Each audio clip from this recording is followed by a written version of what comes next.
آج کل social media پر ایک چیز بہت زیادہ کامن ہو گئی ہے۔ آپ نے بھی ضرور ایسی ویڈیوز دیکھی ہوں گی جن کے تھمبنیلز پر لکھا ہوتا ہے صرف ایک دن میں 10 حاجات پوری، یہ پڑھیں اور فوراً مسئلہ حل۔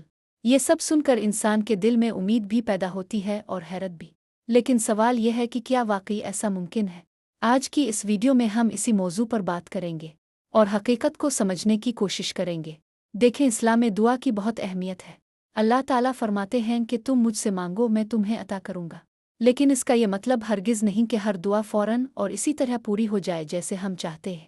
اسلام ہمیں سکھاتا ہے کہ دعا کے ساتھ صبر بھی ضروری ہے اور یقین بھی ضروری ہے۔ آج کل کچھ لوگ سوشل میڈیا پر ایسے عنوانات اور تھمبنیلز بناتے ہیں جو لوگوں کو فوراً اپنی طرف متوجہ کریں، جیسے کہ صرف ایک بار پڑھیں اور سب کچھ بدل جائے گا۔ یہ باتیں سننے میں بہت اچھی لگتی ہیں، خاص طور پر اس وقت جب انسان مشکل میں ہو، لیکن حقیقت یہ ہے کہ زیادہ تر ایسی ویڈیوز کا مقصد صرف ویوز حاصل کرنا ہوتا ہے۔